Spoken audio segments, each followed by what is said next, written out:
नारियल पानी ले लो, ताज़ा ताज़ा नारियल पानी, ठंडा ठंडा नारियल पानी। आजकल जंगल के पक्षी कोल्ड ड्रिंक्स पीते हैं, तू कहीं और जाके अपनी दुकान लगा। अरे पीलू चिड़िया, हम आज से तुम्हारे से ही नारियल पानी खरीद कर पिया करेंगे। बबलू कबूतर नारियल पानी बेचकर अपने परिवार का गुजारा किया करता था। वो सुबह सुबह नारियल पानी बेचने के लिए अपने घर से निकल जाया करता था। नारियल पानी ले लो, ठंडा ठंडा नारियल पानी ले लो, नारियल पानी ताज़ा ताज़ा नारियल पानी। अरे ओ नारियल पानी वाले भैया, जरा इधर आना, ये लो भैया, ये ताज़ा ताज़ा नारियल पानी पियो। इस तरह बबलू दिन भर घूम घूम कर नारियल पानी बेचा करता था। शाम को बबलू घर वापस आकर अपनी पत्नी पीलू को पैसे देता है। ये ले पीलू, आज की कमाई, इसमें से आधे पैसे तू अलग जमा करके रख ले, अपने बेटे की पढ़ाई के काम आएंगे। पीलू उससे कहती है, सुनिए जी, आप अपनी तबीयत का भी ख्याल रखा कीजिए, आजकल आपकी तबीयत ठीक नहीं रहती है। अरे क्या करूं पीलू, मुझे तो दिन भर मेहनत करना ही पड़ेगा ना, आखिर अपने बच्चे के भविष्य का सवाल है। इस तरह उनके दिन बीत रहे थे। एक दिन बबलू जब नारियल पानी बेच रहा होता है तो उस पर बाज हमला कर देता है। उस बाज का शिकार बन जाता है। सुंदरी ये सब दूर बैठकर देख रही थी। सुंदरी पीलू के पास जाती है और उसे पूरी बात बताती है। पीलू, बहुत दुख की बात है, बबलू बाज का शिकार बन गया। ये सुनकर पीलू जोर जोर से रोने लगती है। ये आप क्या कह रही हो सुंदरी काकी, उस बाज की आखिर मेरे पति से क्या दुश्मनी थी? कई दिनों तक पीलू बबलू की याद में दुखी रहती है। एक दिन उसका बेटा उसके पास आकर कहता है, माँ इतने दिन हो गए, तुम सिर्फ रो रही हो, तुम कुछ खा पी भी नहीं रही हो। अगर तुम्हें कुछ हो गया तो जरा सोचो मेरा क्या होगा, इसलिए कुछ खा लो, अपने लिए नहीं तो मेरे लिए ही कुछ खा लो। इस तरह से पीलू चिड़िया अपनी जिंदगी की एक नई शुरुआत करती है। एक दिन पीलू अपने बेटे से कहती है, बेटा तू घर में ही रहना और थोड़ा अपना ख्याल रखना, मैं नारियल पानी बेचने के लिए जा रही हूँ। माँ, मैं भी तुम्हारे साथ नारियल पानी बेचने के लिए चलूंगा, मैं तुम्हें अकेला नहीं जाने दे सकता। पीलू कहती है, नहीं बेटा, मैं तुझे अपने साथ लेकर नहीं जा सकती। पीलू किसी तरह अपने बेटे को समझाती है और फिर नारियल पानी बेचने के लिए निकल जाती है। पीलू नदी के किनारे नारियल पानी बेचने लग जाती है। नारियल पानी ले लो, ताज़ा ताज़ा नारियल पानी, ठंडा ठंडा नारियल पानी। पीलू की दुकान के बगल में कालू कौवे की दुकान रहती है। वो वहाँ पर कोल्ड ड्रिंक्स बेचा करता था। कालू उससे कहता है, अरे पीलू, तू यहाँ पर क्या नारियल पानी बेच रही है? यहाँ पर मेरी कोल्ड ड्रिंक्स की दुकान है। आजकल जंगल के पक्षी कोल्ड ड्रिंक्स पीते हैं, तू कहीं और जाके अपनी दुकान लगा। पीलू कहती है, ठीक है कालू भैया, मैं कहीं और जाकर अपने नारियल पानी की दुकान लगाती हूँ। कालू सही कह रहा था। पीलू दिन भर बैठी रहती थी, लेकिन उसका नारियल पानी नहीं बिकता था। इस तरह कई दिन बीत जाते हैं। ज्यादा कोल्ड ड्रिंक पीने के कारण सभी पक्षियों की तबीयत बिगड़ने लगती है। जंगल का डॉक्टर उन्हें कहता है, अरे जी, आप लोग जो कोल्ड ड्रिंक पी रहे हैं उसी की वजह से आप लोगों की तबीयत इतनी खराब होती जा रही है। अगर आप लोगों को अपनी तबीयत ठीक रखनी है तो ये कोल्ड ड्रिंक बंद करके ताज़ा ताज़ा नारियल पानी पिया करो। पीलू चिड़िया अपने नारियलों के साथ उदास बैठी हुई थी। वो सोच रही थी कि अब आगे उसका क्या होगा। तभी वहाँ पर जंगल के सारे पक्षी आ जाते हैं। अरे पीलू चिड़िया, हम आज से तुम्हारे से ही नारियल पानी खरीद कर पिया करेंगे। हम आज से कोल्ड ड्रिंक बिल्कुल बंद कर देंगे। अब तुम हम सबको ये ताज़ा ताज़ा मीठा नारियल पानी दो, और हाँ, मलाई अलग से निकाल कर देना। पीलू कहती है, जी बिल्कुल, मैं आप लोगों को ये स्वादिष्ट नारियल पानी दूंगी, इससे आप सबका स्वास्थ्य भी अच्छा रहेगा। इस तरह से पीलू और मेहनत करके ज्यादा से ज्यादा नारियल पानी बेचने लगती है और उससे उसकी बहुत बढ़िया कमाई हो जाती है। अब वो अपनी बेटी को अच्छा जीवन देती है। इस तरह पीलू अब खुशी खुशी रहने लगती है। समोसे ले लो, गर्मा गर्म समोसे ले लो, स्वादिष्ट और ताज़े समोसे ले लो। लंदनपुर में पीलू चिड़िया अपनी माँ बबली और अपने पिता टिल्लू के साथ रहा करती थी। टिल्लू समोसे का ठेला लगाता था। समोसे ले लो, गर्मा गर्म समोसे ले लो, स्वादिष्ट और ताज़े समोसे ले लो, एक बार खाओगे तो बार बार आओगे। तभी वहाँ पर सुंदरी कौवी आती है। टिल्लू भैया, मैं कब से आपका इंतज़ार कर रही थी, मुझे 4 समोसे दे दो। एक और ग्राहक उसकी दुकान पर आता है, हाँ भैया, मुझको 10 समोसे पैक करके देना। इस तरह से टिल्लू की आवाज़ सुनते ही जंगल के पक्षी उसके समोसे खाने के लिए दौड़ पड़ते थे और कुछ ही घंटों में उसके पूरे समोसे बिक जाते थे। दोपहर में पीलू चिड़िया अपने पिता के लिए भोजन लेकर आती है। पिताजी, आप लंच कर लीजिए, तब तक मैं समोसे बनाती हूँ। ठीक है बेटा, तू समझदारी से समोसे बनाना, तेल बहुत गर्म है। और फिर पीलू चिड़िया समोसे बनाने लगती है और टिल्लू भोजन करने लगता है। अच्छा पीलू, मैंने लंच कर लिया है, चल अब तू घर जा। लेकिन पिताजी, आपने तो मुझे इनाम दिया ही नहीं। अरे हाँ, मैं तो भूल ही गया था, ये ले तेरा इनाम। और टिल्लू पीलू को कुछ पैसे देता है। पीलू खुशी खुशी अपने घर वापस आती है। पीलू की माँ बबली उसका खाने पर इंतजार कर रही थी। आजा पीलू, खाना खा ले।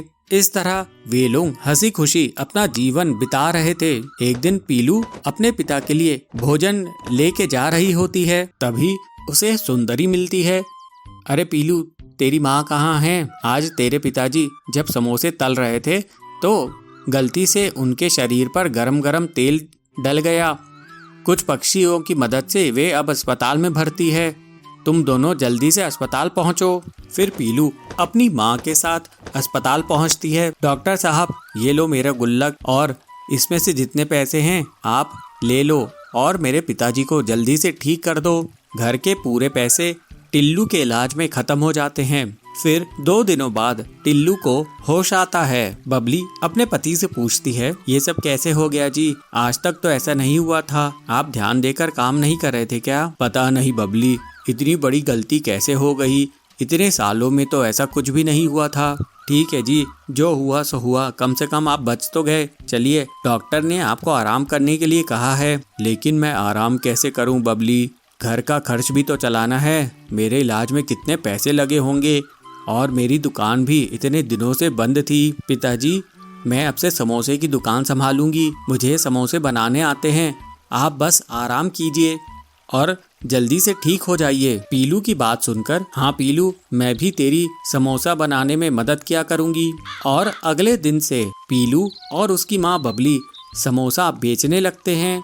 ऐसे कुछ दिन बीत जाते हैं। एक दिन एक पक्षी उनके पास आता है। वो पक्षी उनसे कहता है, अरे मैडम जी, क्या ये टिल्लू जी की समोसे की दुकान है? जी, ये टिल्लू जी की ही समोसे की दुकान है। आप कौन हैं? जी, मैं कड़कनाथ जी के यहाँ से आया हूँ। कल कड़कनाथ जी की बेटी का जन्मदिन है। उन्होंने 200 समोसों का ऑर्डर दिया है और कहा है कि सिर्फ टिल्लू जी के समोसे की दुकान के यहाँ ही मैं ऑर्डर करूँ। आप चिंता मत कीजिए, आजकल मेरे पिताजी की तबीयत खराब रहती है, इसलिए मैं और मेरी माँ समोसे बनाते हैं। आप मुझे सेठ जी का पता दे दीजिए, मैं समोसे भिजवा दूंगी। वो पक्षी कड़क सेठ का पता दे देता है और साथ में 20,000 रुपये एडवांस भी दे देता है। पैसे देखकर दोनों माँ बेटी खुश हो जाती हैं और उसके बाद दोनों माँ बेटी समोसे बनाने में जुट जाती हैं।